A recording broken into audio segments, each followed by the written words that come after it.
Bonjour Francesca. Bonjour Caroline. Je crois que nous recevons une DRH dynamique et surtout avec de l'expérience. En fait, je travaille pour Sogeti, effectivement. Pour ma part, j'ai 22 ans d'expérience dans les ressources humaines. Et oui, je trouve ça exceptionnel. J'ai commencé très tôt. En fait, c'est un métier où on arrive plus par engouement et passion personnelle, je pense. Donc vous avez 19 ans, vous commencez à travailler? Oui, j'ai 19 ans, je commence à travailler dans une entreprise nationale qui a 24 agences en France. Et effectivement, je démarre en tant que téléprospectrice. Donc j'appelle des entreprises à longueur de journée. Et il se trouve qu'au bout d'une dizaine de mois, on me propose la responsabilité d'une équipe de 10 personnes. Pourquoi on vous propose cette responsabilité? Une facilité peut-être dans la communication, mais aussi de manière sans doute informelle aussi à m'imposer, à faire passer des idées.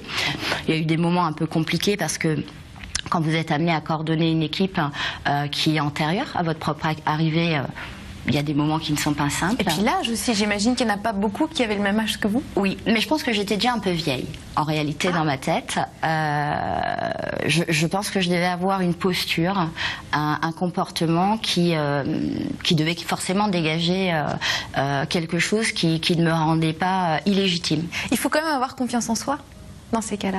Mais moi, j'ai eu la chance d'avoir une éducation qui m'a donné à minima la bonne dose de confiance, pas trop pour pas être excessive et ne pas perdre pied non plus et se raconter des histoires, mais quand même assez pour m'aimer à minima assez.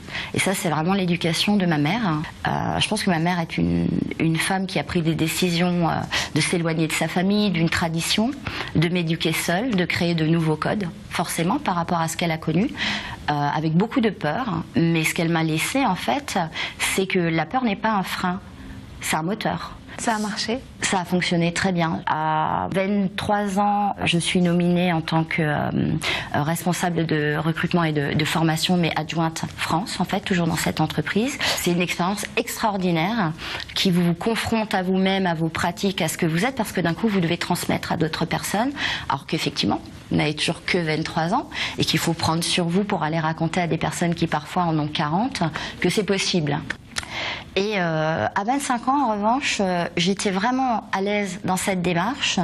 Mais moi, je n'avais pas de diplôme à ce moment-là. Je décide de quitter cette entreprise, de m'accorder un moment où je vais revisiter ce que je fais, mais de manière complètement empirique. C'est une formule assez intéressante finalement, parce que quand on est sur les bancs de l'école, on ne sait pas toujours pourquoi on y est. On peut pas avoir la même motivation, on peut pas avoir la même énergie. C'est intéressant de faire les choses à l'envers. Enfin, moi, je l'ai trouvé très intéressant et ça m'a rassurée de poser ça et d'être dans cette dynamique de réussite et de vous dire je l'ai fait, ça je l'ai. Vous restez au fond une autodidacte mais diplômée. Au niveau de la maison, les enfants, comment vous avez réussi à concilier les deux? Ma conviction en tous les cas là-dessus, c'est que faut tout vouloir. Ça, c'est un peu ce qui m'anime. Moi, je suis pour tout vouloir.